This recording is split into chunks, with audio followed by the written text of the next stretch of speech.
Este pasaje es un llamado a conocer a Dios. Lo que Dios quiere de la nación de Israel es que conozcan a Dios. Pero la nación de Israel no conoce a Dios. Por lo tanto, en el capítulo 4, Dios da razones por las cuales va a enjuiciar a la nación de Israel. En el capítulo 4 son razones. Yo lo voy a enjuiciar, dice Dios, por esto, por esto y por esto. Así como dice la Biblia que la paga del pecado es la muerte, el juicio de Dios sobre la humanidad es morir espiritualmente separados de Dios por causa del pecado. La razón es el pecado. Y aquí muestra razones que son el pecado y él las va a detallar. Razones por las cuales Dios va a enviar juicio sobre Israel en el tiempo de Oseas, y de allí vamos a aprender nosotros. En el capítulo 1 dice: palabra de Jehová vino a Oseas, hijo de Eri, en días de Usías, Jotán, Acaz y Acazías, reyes de Judá, y en los días de Jeroboam, hijo de Joab, rey de Israel. Aquí comienza Oseas detallando a quién va dirigido el libro. Y él menciona que es a Judá, y menciona a sus reyes, que son Usías, Jotán, Acaz y Ezequías. Y menciona a Israel, y menciona un solo rey, que es Jeroboam. Este Jeroboam ya es Jeroboam II. Menciona al representante de todos los reyes de Israel y menciona a Jeroboam. Recuerden ustedes que para entender esto tenemos que entender que Israel se dividía en 12 tribus y que después de Salomón, cuando muere Salomón, por causa de los pecados de la nación de Israel, la nación se divide en dos grupos. Se divide en Judá, que era la tribu de Judá, y una pequeña tribu de Benjamín, y se divide en las 10 tribus que eran Israel, que eran las otras 10 tribus. Hay una división. Entonces unos reyes pasan a gobernar Judá y unos reyes pasan a gobernar Israel, que son 10 tribus. Por eso cuando comienza el capítulo 1, Oseas divide y dice: estos son los reyes, y los menciona, de Judá. Y este es el rey, es Jeroboam de Israel. Menciona solo Jeroboam porque Jeroboam reinó un periodo muy largo. Los dos Jeroboam reinaron muy largo, 22 años y 41 años, y fueron reyes que hicieron lo malo ante los ojos de Jehová. Entonces, cuando nosotros vamos a la historia, encontramos que en este libro Dios está hablando de Israel, pero está tratando de cuidar a Judá de que no se contaminara con los pecados de Israel. Es como decirnos a nosotros: yo les voy a hablar a ustedes como iglesia del Señor, para que no se contaminen con el grupo o otros grupos que andan haciendo cosas que no convienen a la iglesia de Dios. Algo así era. Dios en el libro de Oseas advierte a Judá, le dice: cuidado con contaminarte con lo que hace la nación de Israel. Y aquí están las razones por las cuales Dios envía un juicio sobre Israel. Ahora, en el capítulo 3,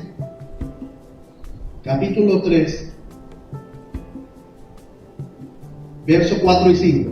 Capítulo 3, verso 4 y 5. Y le dije: tú serás mía durante muchos días. No fornicarás, no tomarás otro varón. Lo mismo haré yo contigo. Porque muchos días estarán los hijos de Israel sin ley, sin príncipe, sin sacrificio, sin estatua, sin efod y sin terafines. Y después que pase esto, los hijos de Israel buscarán a Jehová. Él está profetizando y está diciendo lo que va a suceder. Cuando dice que ellos estarán, en el texto dice: sin rey, sin príncipe, sin sacrificio, sin estatua, sin efod, sin serafines. era que estaba profetizando que la nación de Israel iba a ser tomada, iba a ser llevada cautiva, en ese caso bajo el imperio asirio, y estando bajo el imperio asirio, ellos no iban a tener templo, ellos no iban a adorar a Dios, ellos no iban a tener rey que los gobernara, ellos no iban a tener príncipe, ellos no iban a tener revelaciones, ellos no iban a tener nada de eso, porque iban a estar cautivos en una nación extranjera. Por lo tanto, el versículo 4 narra que ellos iban a estar aislados de Dios, aislados del Señor, en esa cautividad. Oseas profetizó la cautividad de Israel por su pecado bajo el imperio asirio. Y en el capítulo 4, él da razones por esa cautividad. Yo les voy a dar razones, dice Oseas, por la cual Dios va a enviar juicio sobre ustedes, llevándoselos a un imperio extranjero, que son los asirios, y la nación de Israel, muchos en su mayoría van a perecer allá, van a morir allá, y solo se va a mantener firme la nación de Judá, y trata la nación de Judá de no contaminarse con los pecados de Israel.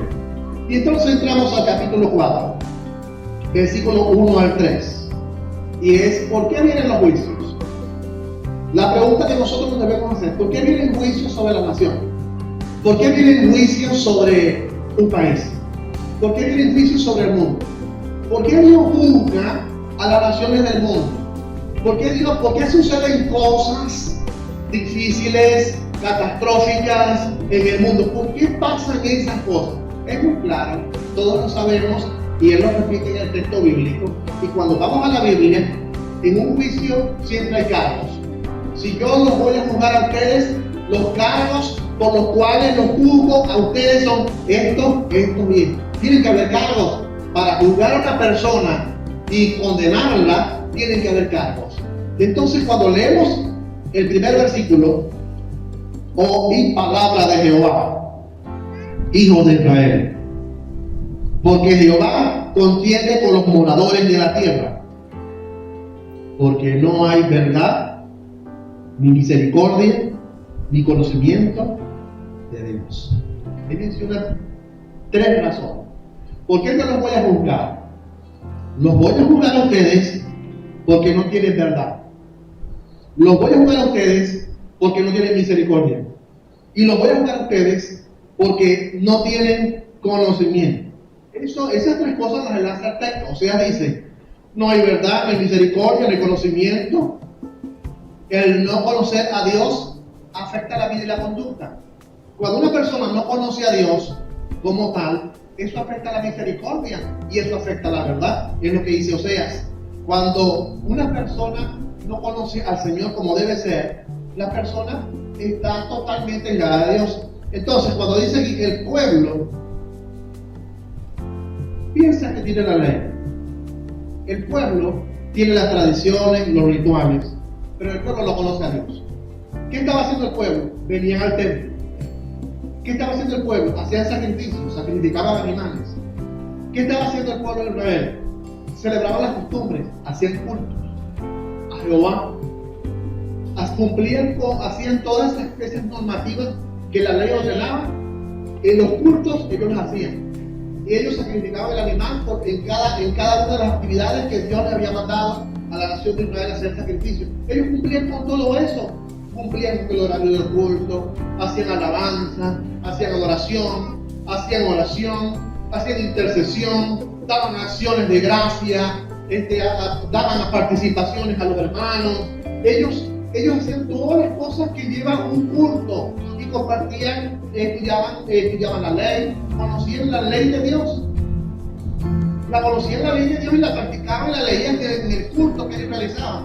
Y aún así, Dios les dice: ¿por qué Dios les dice? Ustedes hacen todo eso como nación de Israel, pero no conocen a Dios. ¿Cómo es eso? Tienen la ley, hacen culto, hacen sacrificios, cumplen con la costumbre y las tradiciones evangélicas, las tradiciones judías, pero no conocen a Dios. Y en el texto él les dice: yo los voy a juzgar a ustedes, dice, porque no hay conocimiento de Dios en la tierra. Y como no hay conocimiento, no hay misericordia. Y como no hay conocimiento, no hay verdad. ven ustedes que hoy en día en el ser humano, en el pueblo de Dios, cada quien tiene la verdad? Y si es una sola verdad que tenemos, si es una sola verdad, una sola doctrina que Dios nos ha enviado, ¿por qué cada quien tiene la verdad? ¿Por qué cada quien tiene una verdad? ¿Por qué cada quien dice, no, lo que yo digo es, y esto es lo que se predica? Y otro dice, no, no es eso, es esto. Y hay muchas verdades. ¿Por qué hay muchas verdades? ¿Por qué no hay misericordia? ¿Qué es no tener misericordia? Que ya nadie siente nada por nadie. Ya nadie siente dolor por otro. ¿Y por qué nadie siente dolor por otro? Porque no hay conocimiento de Dios. La gente ve a otro sufriendo, ve a otro con dificultades, ve a otro pasando trabajo, ve a otro tirado en el piso, ve a otro moribundo, ve a otro hospitalizado, ve a otro grave, ve a otro con muchas dificultades y no hay misericordia, nadie siente nada. Y entonces Dios le dice a Israel, ustedes no sienten nada, no tienen misericordia. No tienen misericordia por los demás. Cada quien tiene su verdad, no están conociendo la verdad de Dios. Y la raíz de todo es que no conocemos a Dios. La raíz de todo es no conocer a Dios. Y dado esa razón, no hay conocimiento, más adelante lo vuelvo a repetir, estaban sucediendo muchas cosas. ¿Qué pasa cuando la gente no conoce a Dios? ¿Qué pasa cuando el cristiano no conoce a Dios? Mira, ¿cómo es eso que un cristiano no conoce a Dios? ¿Qué pasa cuando el cristiano evangélico no conoce a Dios? Miren, una cosa es saber mucho de Biblia. Una cosa es estudiar la Biblia. Y otra es conocer a Dios. No es, la gente conoce de Dios, pero no conoce a Dios. ¿Me están entendiendo, verdad? Una cosa es conocer de Dios. Todo el mundo sabe Biblia.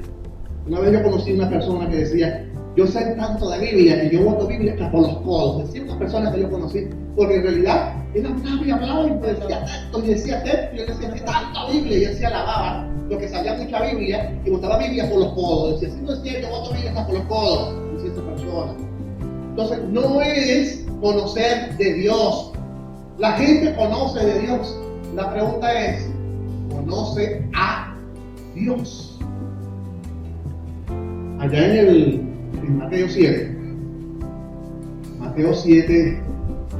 no recuerdo exactamente el verso, creo que en Mateo 7 dice, cuando le dice a ellos, no Señor, hablamos lengua, profetizamos, Señor, hicimos sanidades, Señor, trabajamos, hicimos cosas en tu nombre. ¿Y qué le dice el Señor? Le decía el Señor allá en Mateo 7, cuando le dice al pueblo, hablándole al pueblo en ese momento, le decía, apartado de mí, hacedores maldad. No me conoces, no les conozco. ¿Saben ustedes que la palabra conocer es una palabra muy profunda en la Biblia? Cuando dice la Biblia, y conoció a Adán a su mujer y tuvo un hijo, la misma palabra conocer en el hebreo, en el griego que es ginosko, la misma palabra conocer es intimidad profunda. Es la misma palabra que se utiliza hoy en día para relaciones sexuales. Cuando una pareja tiene relación sexual con otra, eso hay no solo es la satisfacción de la relación sexual en el momento.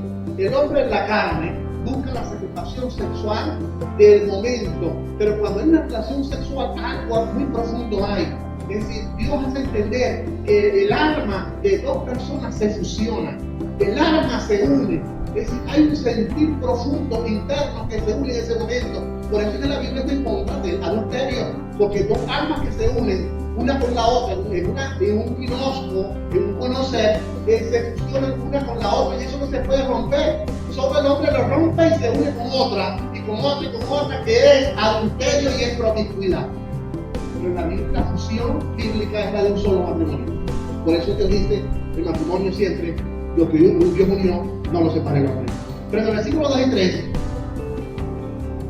por no conocer a Dios, ¿qué estaba sucediendo? Vamos a ver, ¿qué estaba sucediendo por no conocer a Dios? Hubieron dos resultados. Estamos en el juicio, lo voy a juzgar, lo estoy juzgando. Ustedes no tienen verdad, ustedes no tienen misericordia, ustedes no conocen a Dios. Y por no conocer a Dios, ustedes no tienen misericordia de nadie. Y por no conocer a Dios, ustedes no tienen verdad. Cada quien tiene su propia verdad. Cada quien tiene la razón. Y pelean entre ustedes porque cada quien tiene la razón. Cada quien tiene su propia verdad. Pero por esta causa, por no conocer a Dios, vienen consecuencias que están practicando. ¿Y qué consecuencias están practicando? Versículos 2 y 3. Perjurar.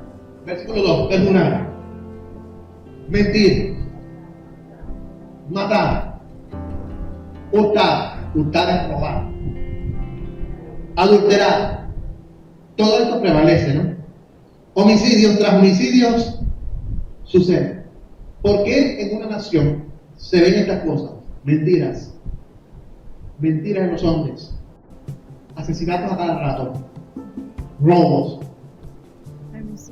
¿Por qué hay adulterios? ¿Por qué se ven estas cosas? Homicidios tras homicidios. La raíz es por no conocer. ¿Por no conocer a Dios o por no conocer de Dios? ¿Por no conocer a Dios o por no conocer de Dios? Por no conocer a Dios. Recuerden, mucha gente conoce de Dios, pero no conoce a Dios. Es la realidad que José está diciendo. El pueblo perece por falta de conocimiento. El conocimiento inicia cuando uno tiene una relación íntima con Dios. Si tú no tienes una relación íntima con Dios, si tú no has recibido a Cristo, tú vas a pecar y no te va a importar lo que hagas. Tú vas a adulterar, vas a fornicar, vas a hacer cosas indebidas porque no te interesa, porque no conoces a Dios. Y el conocer a Dios inicia cuando tú recibes a Cristo como tu Salvador personal. Si tú no has recibido a Cristo, así conozcas mucho de Biblia, no te sirve. No, yo no recibo a Cristo porque yo sé mucho de Biblia. Eso no sirve. No basta saber de Biblia sin conocer a Dios. Entonces, los resultados de la sociedad es una sociedad depravada, una sociedad pervertida. ¿Por qué el mundo está como está? Porque la gente no conoce a Dios. Conocen de Dios. Hay múltiples religiones en el mundo y todas conocen la Biblia, pero no conocen a Dios. ¿Qué pasa entonces en lo natural? ¿Qué pasa en la naturaleza cuando la gente no conoce a Dios? Dice que la naturaleza también es afectada. Lo natural es afectado. Leemos el versículo 3. Por lo cual se inundará la tierra y se extenuará todo morador de ella, con las bestias del campo y las aves del cielo, y aun los peces del mar morirán. Lo que dice allá en el libro de Romanos, en el capítulo 8, que la naturaleza se queja, la naturaleza gime, la naturaleza desea la redención del pueblo de Dios. La naturaleza en su idioma que Dios le ha dado anhela que venga Cristo para que la iglesia sea levantada, para que todas las cosas sean transformadas, para que haya un cielo nuevo y una tierra nueva. Dice la Biblia en Romanos 8 que la naturaleza gime a una y anhela la redención de los hombres. Pablo decía, así como nosotros también anhelamos la redención de la humanidad. Entonces, cuando una persona no conoce a Dios, aunque conozca de Dios, vamos a ver en las iglesias evangélicas, vamos a ver en el pueblo evangélico, gentes que van a perjurar, gente que van a mentir, gente que van a robar, gente que van a adulterar, que van a dedicarse a eso, gente que van a practicar homicidio tras homicidio, gente que van a caer en el pecado. Tenemos iglesias llenas de Biblia, gente en las iglesias estudiando la Biblia, pero no conocen a Dios. Y Oseas le dice al pueblo, mi pueblo, más adelante lo dice, perece, mi pueblo muere por falta de conocimiento. Y el conocimiento inicia cuando una persona conoce a Cristo como su Salvador personal. Tiene que estar claro, hermano y amigo que nos visitan. Si tú no has recibido a Cristo, no lo has conocido. Porque recibir a Cristo, allí empieza la relación. La relación entre Dios y el hombre con Dios. Cuando una persona recibe a Cristo, si tú no has recibido a Cristo, sabes la Biblia, conoces la Biblia, pero vas a continuar en la vida pecaminosa, porque no tienes a Dios en tu vida. no tienes al Espíritu Santo en tu vida, y Él es el que nos ayuda a nosotros a decirle no a la vida perversa y pecaminosa del mundo. Si tú aceptas la vida perversa y pecaminosa que hay en el mundo, es porque no has conocido a Dios y no lo has recibido todavía. Necesitas recibirlo, aunque conozca la Biblia y aunque quizás te pueda llamar evangélico. Porque hay que conocer a Dios, hay que haber recibido a Cristo. Entonces, del 1 al 3, ahí está el juicio. Viene un juicio, la gente no me conoce, no conoce a Dios, la nación, la sociedad está pervertida y la naturaleza está corrompida. Esa es la primera parte, el primer punto, como ustedes quieran llamarlo, del 1 al 3. Pero del 4 al 6, seguimos del 4 al 6. ¿Por qué la gente se aparta de Dios? ¿Por qué la gente se aparta de Dios? Del 4 al 6. Ahí lo dice y lo vuelve a repetir. Por falta de conocimiento, por falta de conocer a Dios, no conocer a Dios. Leemos. La gente comete pecado por sí mismo. En el versículo 4 tenemos que leerlo porque recuerden, son alegorías que hace, donde el autor, hace comparaciones con otras cosas.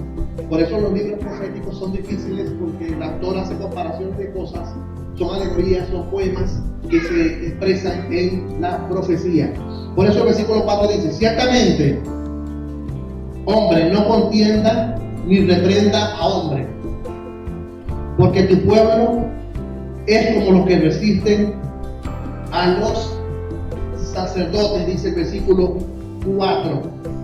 Si no acuses, no reprendas a nadie, no se peleen, no se echen las culpas unos a otros, no acusen a sus sacerdotes, ni sus sacerdotes los acusen a ustedes. Dice en el verso 4 lo que quiere decir Oseas: porque todos somos culpables ante Dios. Cuando sucede algo, siempre hay la tendencia de la carne. ¿Qué hizo Eva? ¿Qué hizo Adán? ¿Recuerda qué hizo Adán? La mujer que me diste, echándole la culpa a la mujer. La mujer que me diste, fue la culpable. ¿Qué hizo Eva? ¿Qué hizo Eva? La culebra. Tú la creaste. Si tú no hubieses hecho culebra, la serpiente, no me hubiese tentado, pero como tú creaste serpiente entre los animales y la bestia, entonces Dios, tú eres culpable, porque si tú no haces culebra, yo no caigo, no tomo del fruto y no peco. Y Adán dijo: bueno, yo estaba tranquilo solo, pero tú hiciste una mujer y la culpable de eso es la mujer. Siempre buscamos culparnos unos a otros. Y Oseas dice: no se echen la culpa uno a otro, no le echen la culpa al otro, no le echen la culpa al sacerdote, ni el otro te eche la culpa a ti. Es decir, tanto la gente como los sacerdotes son culpables. En el versículo 5 dice: caerá por tanto en aquel día, caerá también contigo el profeta de noche, y a tu madre destruiré. Por eso, cuando leemos aquí a tu madre, eso suena como que literalmente lo decimos. Dios dice aquí que va a destruir al profeta, o sea, al sacerdote, que no se juzguen con a otro, que Dios, yo me encargo del sacerdote. Como decir hoy en día, si no juzguen a los pastores, dice Dios. Dios dice: yo me encargo de los pastores, pero tampoco no se juzguen entre ustedes, porque Dios dice: Dios se encarga de ustedes, no se juzguen unos a otros. Dios dice: yo me encargo de cada quien. Cuando dice que yo me encargo de la madre, podemos leerlo literalmente, que a quien Dios va a castigar por el pecado de Israel era todas las madres. Si lo leemos literalmente, ¿no? Si lo leemos literalmente, que todas las madres serán castigadas por el pecado. Pero cuando nosotros leemos el libro de Oseas, como predicaba el domingo pasado, cuando hace referencia a madre, hace referencia a la nación de Israel.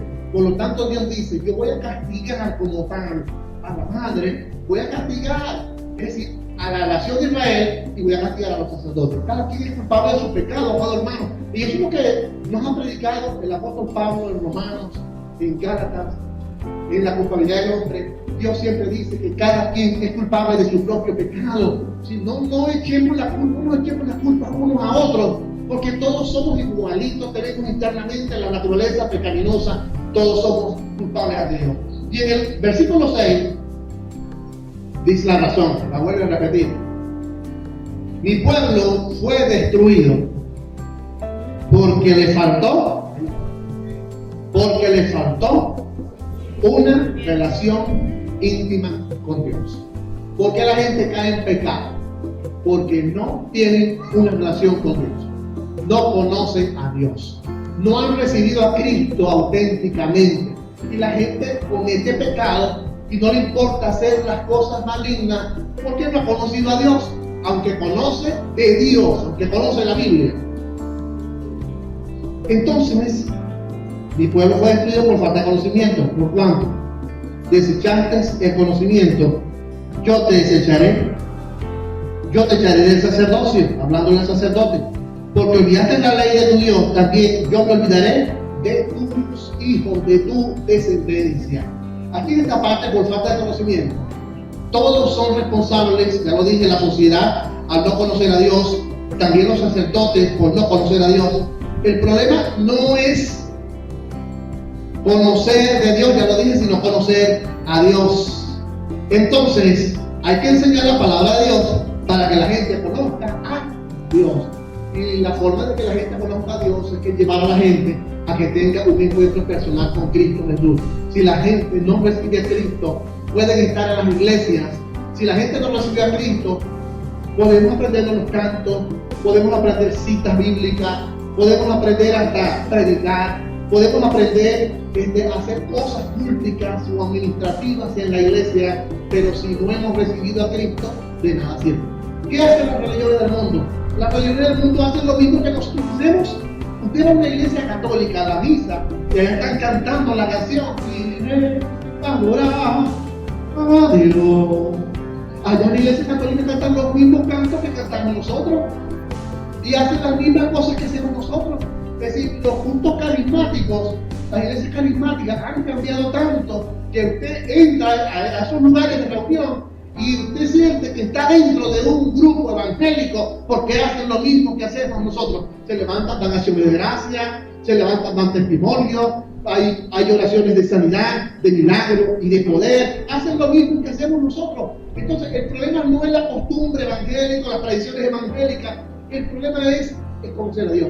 Y cuando Cristo venga, no se va a llevar gente del arrebatamiento que conozca de Dios. Cuando Cristo venga, se va a llevar gente que conozca a Dios. Amén. Entonces, del versículo 4 al versículo 6, ¿por qué se aparta Dios de la gente? ¿Por qué se pierde la gente? Por falta de conocimiento. Pregunto otra vez, ¿por conocer de Dios o por conocer a Dios? Conocerte. La gente se pierde por que conoce de Dios, pero no conoce a Dios. ¿Me están entendiendo el barajeo de palabras, no? El que no entienda me levanta la mano y me pregunta. Del 7 al 10, el tiempo hablando. La gente se aparta de Dios por la ambición terrenal. Esto me gustó mucho, esto me encantó. Esta parte aquí me encantó porque del 7 al 10, no solo la gente se aparta, la gente por falta de conocimiento, si la gente se aparta por la ambición. Y me llamó la atención este texto porque hoy en día estamos viendo pueblos de Dios muy ambiciosos por lo material. Hay mucha ambición por lo material y la ambición por lo material está separando, apartando a la gente de Dios. Vamos a ver por qué dice el texto. En el versículo 7, conforme a su grandeza, así pecaron contra mí. También yo cambiaré su honra en afrenta. Vamos a leerlo todo. Del pecado de mi pueblo comen y en su maldad levantan su alma. Y será el pueblo como el sacerdote. ¿Qué dice allí? Repito, y será el pueblo como el sacerdote. Sí, hablando de que el sacerdote peca, pero el pueblo también. Y le castigaré por su conducta. ¿A quién? Al sacerdote y al pueblo. Y le pagaré conforme a sus obras.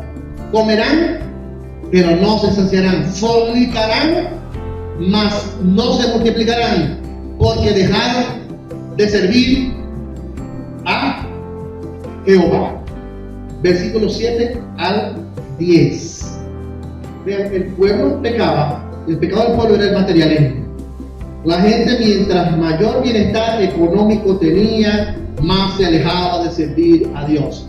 Cuando dice el versículo 7, conforme a su grandeza, está diciendo, mientras más creces en lo material, más te apartas de Dios. Mientras más tienes bienes económicos, más te olvidas de Dios. A veces lo tenemos, no es porque Dios quizás no pudiera darte, Dios puede darte, pero a veces no tienes lo material, es porque Dios sabe que si tenemos, nos apartamos de Dios. Y Dios sabe que al tener se puede apartar de Dios. Por eso no tenemos. ¿No te has preguntado eso? ¿Por qué yo no tengo?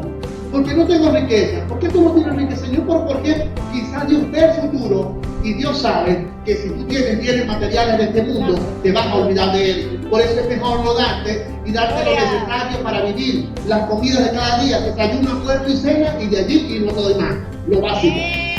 ¡Gloria a Dios! Pero no queremos vivir así, queremos más. La ambición, somos ambiciosos como seres humanos.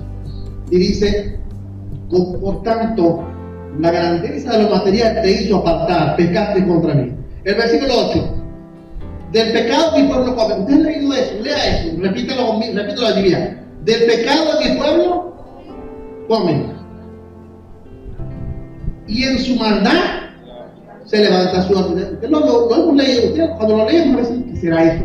Que del pecado de mi pueblo comen. Recuerden ustedes que había un sacrificio por el pecado. En la ley de Moisés, cuando la persona pecaba, tenía que traer un animal, un becerro, para ser sacrificado. Y entonces, cada vez que usted pecaba, usted traía un becerro y era sacrificado. Pero la Biblia enseñaba la ley que la carne del sacrificio era dada al sacerdote en ese tiempo. Y entonces el sacerdote, ¿qué hacía? Mientras más la gente peca, yo más me lleno, más carne tengo. Y los sacerdotes cambiaron su visión espiritual. Y entonces, en vez de enseñarle al pueblo la palabra para que no pecaran, no le enseñaban al pueblo eso, sino que simplemente les interesaba que el pueblo pecara. Me interesa que ustedes pequen, porque mientras más pequen, más carne me traen y mi negocio crece y yo me enriquezco. ¿Me están entendiendo, verdad? Si nos venimos a la realidad de hoy en día, si ponemos un precio por su pecado, ¿qué hizo la Iglesia Católica cuando estaban haciendo la basílica? ¿Qué hizo la Iglesia Católica a principios de siglo? La Iglesia Católica rompió con el Estado, teniendo necesidades para terminar la basílica, crearon una ley, y la ley consistía en que el que pecare tenía que traer una ofrenda a la iglesia, y de acuerdo al tamaño del pecado se le asignaba la suma. Y cada vez que alguien pecaba, fornicaba, adulteraba, robaba, cometió homicidio, venía a la iglesia y la Iglesia Católica les quitaba dinero, y con ese dinero terminaron la Basílica de Roma y se hicieron muy ricos. La pregunta hoy, nos venimos a la actualidad, a nuestro siglo XXI, el sacerdocio de hoy, ¿será que vemos en el sacerdocio de hoy el interés de que el pueblo peque? Porque mientras más peque, más yo puedo beneficiarme del pueblo. Pareciera que estuviéramos observando eso. Los sacerdotes se enriquecen a costilla de las ovejas. Los sacerdotes les va bien mientras las ovejas pecan, porque yo las manejo, las manipulo y les extraigo sus bienes. Tienes que traer mayor divisa porque has cometido mayor pecado. Dios te perdona. Yo intercedo por ti para que Dios te perdone, pero tienes que traer divisas a la iglesia para que así la misericordia de Dios esté sobre tu vida. Y esto es lo que pasaba. Cuando leemos el versículo que dice, se me perdió el versículo, ya voy a buscar. El materialismo del pecado de mi pueblo comen, y su maldad levanta su agua. En su maldad yo les interesaba que el pueblo pecara. No recibían dólares, no recibían divisas, pero recuerden que la carne era un negocio. Si la gente pecaba, me llenaba yo de animales, y con esos animales hacían negocio y ellos se llenaban de riqueza. Eso hacía el sacerdote en el tiempo bíblico, no sé en el tiempo de hoy. En el versículo 9 dice, y será el pueblo como el sacerdote, le castigaré por su conducta y le pagaré conforme a sus obras. Lo que hace el sacerdote, Dios se va a encargar del sacerdote, pero también la iglesia, el pueblo de Israel era culpable por el pecado que estaban cometiendo. ¿Sí? No es el sacerdote culpable del pecado que hace el pueblo, y el pueblo no es culpable por el pecado que hace el sacerdote. Lo que quiere decir esta parte aquí es que por la ambición terrenal es que la gente se aparta de Dios. Tanto el liderazgo, el sacerdote, el pastor, el profeta, el apóstol, se apartan de Dios, rompen su conocer a Dios, lo rompen aunque conocen de Dios. Tenemos ministros hoy en día que conocen mucho de Dios, pero están fallando en conocer a Dios, porque si conocen a Dios, no cometen las inmoralidades, no cometen los hechos pecaminosos que se cometen hoy en día. El conocer a Dios es otra cosa. Y el pueblo peca y el pueblo hacía lo mismo. Y el pueblo hacía daño. Entonces, del 7 al 10, encontramos eso. El pecado de mi pueblo es el deseo de su vientre. El pecado de mi pueblo es el materialismo. El pecado, el castigo del pecado según las obras son individuales. Ya se los expliqué en el versículo 9. Y dice, Dios los abandona a la gente en su pecado por causa de lo que están haciendo. En el versículo 10 dice, comerán, pero no se saciarán. Fornicarán, mas no se multiplicarán, porque dejaron de servir a Dios. Aquí es donde usted ve al evangélico, aquí usted ve al líder, aquí usted ve al ministro, es que no alcanza nada, no alcanza. ¿Dónde está esa promesa, hermano, que dice, no he visto justo desamparado, ni su descendencia que mendigue pan? Nosotros la decimos en memoria, ¿verdad? No he visto un justo desamparado, ni su descendencia que mendigue pan. Lo que quiero decir es que hasta el día de hoy usted ha comido.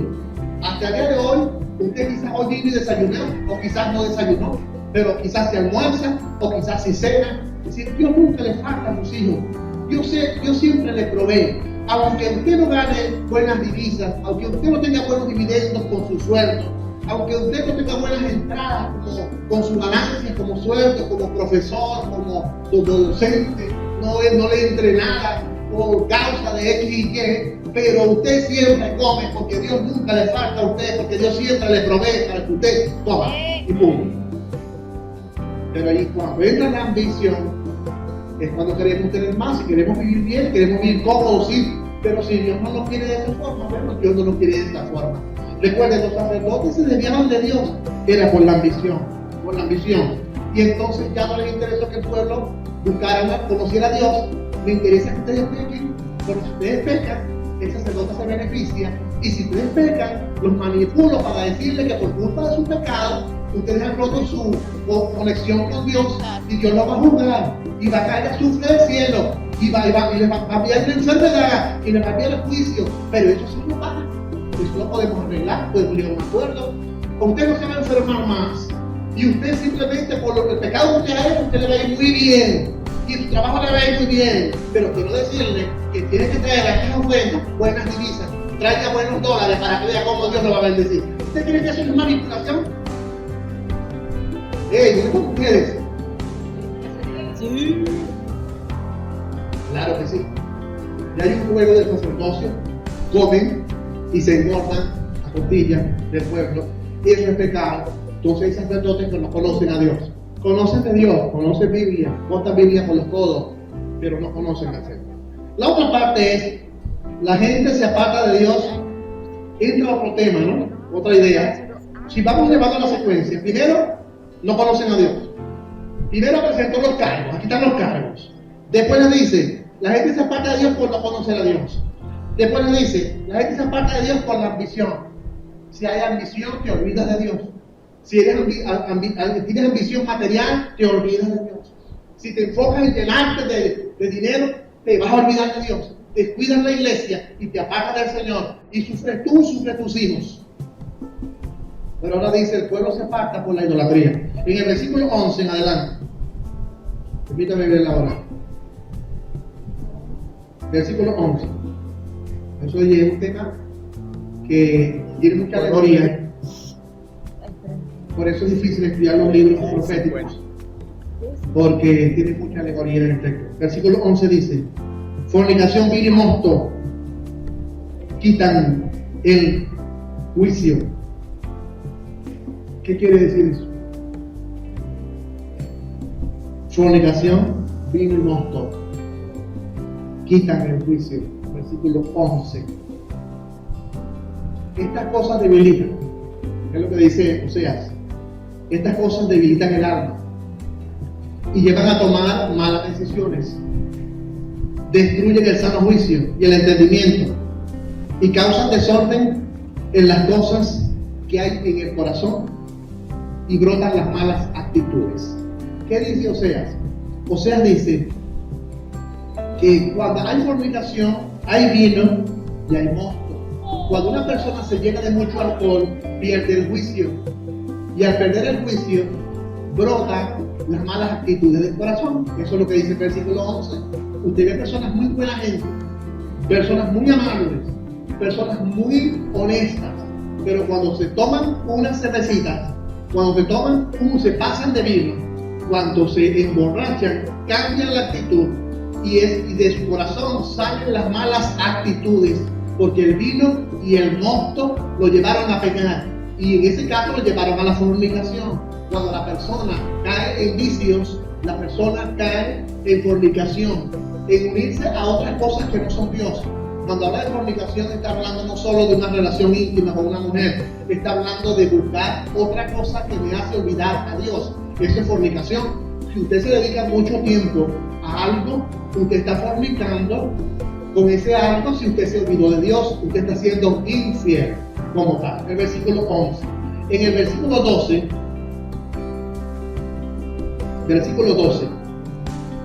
en lugar de buscar el consejo, buscan a los ídolos. ¿Qué estaba pasando en el versículo 12? Ahí en su Biblia conmigo. Mi pueblo a su ídolo de madera pregunta y el leño responde, porque espíritu de fornicación les hizo errar y dejaron a su Dios para fornicar. ¿Sabes que los cananeos hacían imágenes de madera y ellos hacían una varita y ellos adoraban la imagen de madera, pero existía una varita y esa varita para los cananeos era la que les revelaba el futuro y les revelaba las cosas que ellos deseaban saber. La nación de Israel se desvió de Dios, comenzaron a adorar dioses de madera y comenzaron a invocar la maderita para que la maderita le diera la revelación de las cosas que iban a suceder. Esto se llama superstición. Evangélicos supersticiosos. ¿No creen ustedes que pueden haber evangélicos supersticiosos? Evangélicos que se desvían, que son evangélicos, pero cuando nació el bebé, o la niña, o el niño, lo primero que uno hace es, cuando usted, yo he visto niños evangélicos, oyeron, y a veces me da, no sé cómo decirle, porque se me va a molestar, pero yo he visto niños evangélicos recién nacidos, usted lo primero que le ve, un azabache, una cabullita, ahí amarrada con unos piecitos negros, unas manitos, y usted pregunta, así, como si fuera un ignorante, ¿y esto para qué es? No, eso es para que no le caiga mareo. Entonces vemos gente supersticiosa, ¿verdad? Evangélicos supersticiosos que, como le dije, he visto muchos evangélicos con nietos que le ponen sus azabaches en los pies. Eso es la superstición. Y consultan cosas, consultan la, ¿cómo se llama eso lo que sale en el periódico? El horóscopo. Evangélicos comprando el periódico a ver qué me dice el horóscopo. Bueno, eso es superstición. Entonces, así el pueblo de Israel se desvió, comenzaron a adorar imágenes de madera y comenzaron a utilizar la varita que usaban los paganos, los cananeos, comenzaron a usar esa varita. Evangélicos que se desvían a creer en las cosas que cree la gente. Tenemos que tener mucho cuidado porque hoy en día se están filtrando muchas cosas en el mundo, se están metiendo en las iglesias, que las iglesias están consultando al mundo y no están consultando a Dios. Y están cayendo en prácticas supersticiosas en las iglesias evangélicas, en los cultos. Entonces, en lugar de buscar el consejo de Dios, buscaban el consejo de los ídolos, dice el versículo 12. Y el versículo 13 dice, en lugar de buscar a Dios en un lugar señalado, lo hacen en otros lugares. El versículo 13 dice, en el versículo 13, dice que sobre la cima de los montes sacrificaron, incensaron sobre los collados debajo de la encima, los álamos, pelotos y olmos que tuvieron buena sombra, árboles. Dice, por lo tanto, dice, tus hijos también fornicarán y adulterarán en los mismos lugares. Algo así dice el texto. ¿Qué pasaba? Recuerden que Jeroboam hizo algo. Para entender esto, vamos a Jeroboam. Jeroboam primero dijo, Israel eran 10 tribus, ¿correcto? 10 tribus.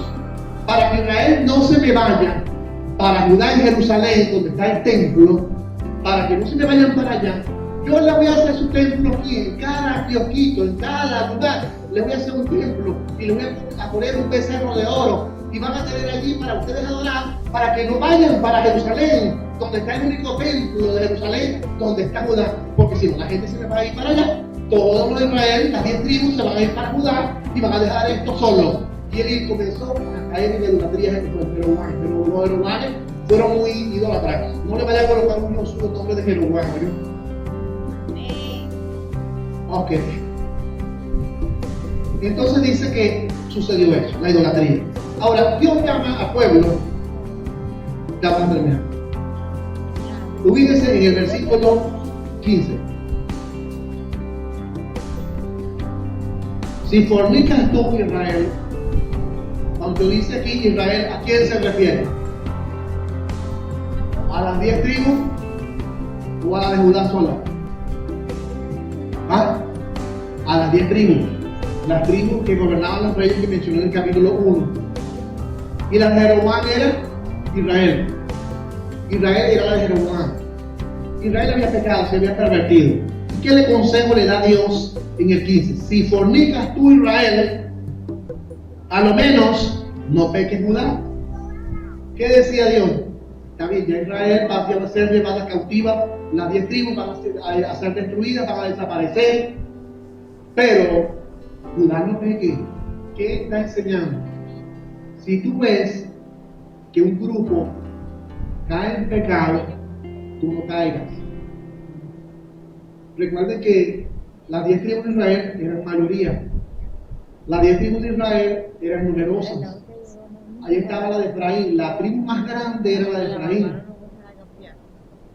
Y Dios le decía al pueblo de Judá, no pequen, aunque ustedes sean la más pequeña de todas. Como Judá, no pequen. Si ustedes ven un número o un grupo mayor que está haciendo algo, porque la mayoría lo hace, no lo hagas tú. No hagas tú el pecado porque la mayoría lo hace. Y es el problema que tenemos hoy en día. Que porque la mayoría lo hace, no es malo y yo también lo voy a hacer. Y no es así. En Israel la mayoría estaba pecando. Y Dios le dice a Judá, aunque veas a la mayoría pecar, tú no lo hagas. No caigas en la idolatría. No caigas en la ambición materialista. Aunque veas grupos numerosos que están haciendo algo, tú no lo hagas. Es la realidad que vivimos hoy en día en las escuelas y en los liceos. No pasa en los liceos cuando nuestros muchachos son 2 o 3 y son los evangélicos en el salón, y la mayoría de los 40 alumnos, 37 son inconversos y 3 son evangélicos. ¿Qué hace la mayoría? Influenciar a los 3 para que hagan lo que ellos hacen. Eso, ahí es eso que se llama, ¿cómo que se llama? Mucha gente dice aquello, la presión de grupo. Nuestros muchachos están siendo absorbidos por la presión de grupo. Y nosotros estamos en la casa. Y ellos están en la universidad y en el liceo. Si ellos han conocido a Dios, oído, si los muchachos en el liceo y en la universidad que están han conocido a Dios, ¿ustedes creen que van a caer en la presión de grupo, sí o no? Pero si los muchachos conocen de Dios, pero no conocen a Dios, no han recibido a Cristo, van a ser afectados en los liceos y en las universidades por la presión de grupo. Ahí está el problema. El problema no es que tú andes atrás de este muchacho, atrás y atrás y atrás. El problema no es que tú cargues un binocular viendo por la ventana del liceo, la universidad, para ver qué está haciendo tu muchacho. El problema no es que el muchacho va a llegar un momento donde tiene que andar solo. Nosotros como padres no vamos a andar con ellos todo el tiempo.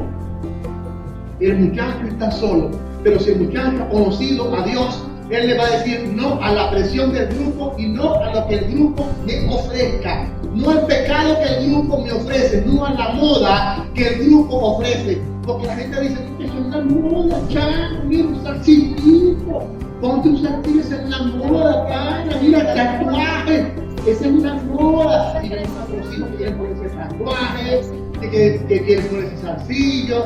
Vemos ahí que esa es una moda, los compañeros del salón me dicen que esta es la moda y que si yo no ando en la moda, no van a andar conmigo. Entonces, como están en el liceo y en la universidad, aislados o solos, no se juntan conmigo porque yo no hago lo que ellos hacen. Entonces, ¿qué hacen nuestros muchachos? Van a hacer lo que hace la presión de grupo por tener amigos. Si esos son amigos, imagínense ustedes. No se dejen influenciar por la presión de grupo. El que conoce a Dios no va a caer en pecado en la presión de grupo. Pero si tú conoces de Dios, sabes Biblia, pero no has conocido a Cristo, te vas a dejar influenciar por la presión de grupo y vas a hacer lo malo. Y esto le decía yo a Israel en este versículo 15. Si fornicas a Israel, a lo menos no peques Judá. No entres en Gilgal, ni subas a Bet-Aven, ni juréis, vive Jehová. ¿Saben ustedes que Gilgal y Bet-Aven es Betel, casa de Dios? Y los dos lugares fueron creados para que la gente buscara a Dios. Pero Jeroboam hizo becerros, animales de fundición de madera, y cambió la adoración en Gilgal y en Betel. Y Gilgal y Betel se contaminaron. Por lo tanto, dice, no vayas. Porque Dios me está diciendo que no vaya a Betel y no vaya a Gilgal, si esos eran lugares de adoración a Dios. Ahora Dios dice, no vayan a ese lugar. Le dice a Judá, no vayan a Betel ni a Gilgal. ¿Por qué Dios le dice a ellos así? Porque Gilgal y Betel se habían contaminado, se habían hecho lugares de prostitución y lugares de idolatría. Y le está diciendo a Judá, usted no vaya para allá. Entonces, cuando nosotros vemos que Dios siempre protegiendo al pueblo de la idolatría, Dios siempre protege al pueblo de la idolatría, y el pueblo se haya apartado de Dios. Por último, ¿qué pasó en el versículo 17 al 19? ¿Qué pasó? Yo le dije que la tribu más grande, ¿cuál era? La tribu más grande de Israel era Efraín. Entonces, ¿qué hizo el profeta Oseas? El mayor de todos, el más numeroso era Efraín. Y como todos estaban dejándose llevar por la presión del grupo, todas las otras tribus se estaban dejando llevar por la presión del grupo de Efraín. Entonces, ¿a quién enjuicia? ¿A quién enjuicia Dios en este caso? ¿Quién habla a Dios? A Efraín. Porque Efraín está influenciando a las otras tribus que eran más pequeñas. Yo dice, Efraín es el representante de todas las tribus, por lo tanto Efraín es el que es juzgado, porque todos se han unido a Efraín. Por eso menciona aquí en el versículo 17, que Efraín es dado al ídolo. Déjalo. ¿Qué significa déjalo?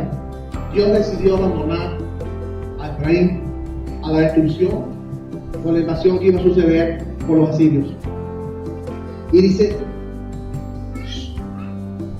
su bebida se corrompió, fornicaron sin cesar, sus príncipes amaron lo que avergüenza, el viento los ató en sus alas y de sus sacrificios serán avergonzados. Aquí está hablando de la atadura de la cautividad final, y dice que en realidad al final Israel fue llevado cautivo con sus demás tribus, y luego fueron destruidos la mayoría por los asirios. Por eso el capítulo 4 son razones por las cuales Dios destruye y resume. Dios envía juicio sobre los evangélicos, lo traigo para hoy en día, sobre la iglesia. Dios envía juicio. A veces decimos, el culpable de lo que está pasando es el mundo. El culpable de lo que está pasando es el presidente de la república. El culpable de lo que está pasando en la nación es porque los gobernantes, la Asamblea Nacional no planifica bien. No hay aumento de los profesores porque es culpa del gobierno. Y siempre buscamos la culpa de los demás. Pero cuando nos ponemos a examinar, Dios nos va a juzgar a ellos por su culpa, pero también nos va a juzgar a nosotros, la iglesia.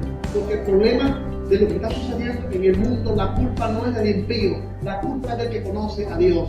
Por eso la Biblia dice, mi pueblo perece por falta de conocimiento. Ahí está la falla. Tenemos en las iglesias gente que conoce de Dios. Hay gente que viene a la iglesia, estudia la Biblia, la lee, sabe de Biblia. Hay gente que sabe mucho de Biblia, en las iglesias, más que uno. Mucha gente sabe más que yo no sé nada. Yo a veces hablo con gente y digo que sabe de Biblia, y yo me alejo porque sabe más que yo, después me chicotarlo, porque hay gente que sabe mucho de Biblia, pero no es saber de Biblia, no es conocer de Dios, es conocer a Dios. Cuando una persona conoce a Dios, entonces no peca como tal. Entonces, esa es parte del conocimiento. La segunda, la ambición material. Iglesia, hay necesidad en el mundo, sí es cierto. Hay necesidad en las iglesias, sí es cierto. Hay necesidad en el sacerdocio, sí es cierto. Pero la ambición está llevando al pueblo de Dios y a los sacerdotes, a los líderes evangélicos, a desviar la misión de ir y hacer discípulos a todas las naciones predicando el evangelio para que la gente sea salva.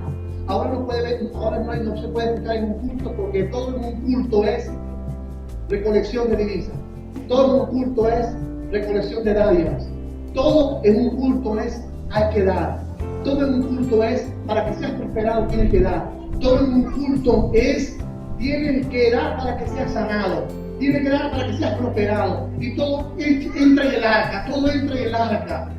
Y es la ambición, es lo que está haciendo daño al pueblo evangélico hoy en día. No es que no tengan ustedes necesidad, no es que no tengamos necesidad, sí tenemos necesidades materiales, pero una cosa es tener necesidad, una cosa es pedirle a Dios, una cosa es que usted decide en su misericordia ayudar al pueblo, una cosa es que usted decide en su corazón ayudar a la iglesia, orar lo que usted decida en su corazón, pero la ambición, el extremo, es lo pecaminoso. Y por último, la idolatría. Hay mucha idolatría hoy en día. No que vamos a ir a la Feria de la Candelaria, no es que vamos a adorar un yeso. Hay idolatría en las iglesias evangélicas. Se están practicando cosas en las iglesias evangélicas que no son Dios, que no son del Señor Jesucristo. Se están haciendo cosas en los cultos evangélicos que no aparecen en la Biblia y no lo enseña en la Biblia. Entonces el juicio final fue, deja sobre Efraín, termina el pasaje diciendo que sean juzgados por los asirios, serán juzgados y desaparecerán, no peque Judá. Judá es un pequeño remanente, Judá somos nosotros, el pequeño remanente del pueblo de Dios. Un pequeño remanente es un resto de un grupo grande. No nos dejemos contaminar por el grupo grande. No nos dejemos influenciar por los grupos grandes. A veces queremos hacer lo que hacen los grupos grandes. Y porque los grupos grandes se les ve bonito, y porque los grupos grandes recogen bastante ofrenda y diezmo y divisa, y porque los grupos grandes bonitos lo que están haciendo, nosotros vamos a hacerlo también para que seamos un grupo grande. No, esa no es la forma de ser un grupo grande. La idea de ser un grupo grande no es gente que conozca de Dios, que conozca a Dios. Si vamos a tener un grupo grande con gente que conozca a Dios, amén, que crezcamos, pero con gente que conozca a Dios. Amén. Con gente que cuando le llegue el pecado diga no, cuando le ofrezcan una costumbre diga no, cuando le ofrezcan alguna práctica en la vida diaria que no agrada a Dios diga no. El que ha nacido de nuevo, ¿qué dice la Biblia ya en 1 de Juan? No practica el pecado. El que es nacido de nuevo, si usted practica el pecado y usted acepta hacer lo que el mundo ofrece, es porque no ha nacido de nuevo. Y nacer de nuevo es conocer a Dios. El capítulo 4 le dije que era complicado. El capítulo 4. Vamos a seguir con Oseas. El capítulo 4 habla de las razones por las que Dios juzga a la nación. Y hoy nos dice razones por las cuales Dios va a juzgar a la iglesia evangélica por cosas que no estamos haciendo. Por eso el llamado del mensaje es el llamado a conocer a Dios, no conocer de Dios. Y que Dios nos bendiga a todos. Señor, te doy las gracias, Padre Celestial, por Oseas capítulo 4.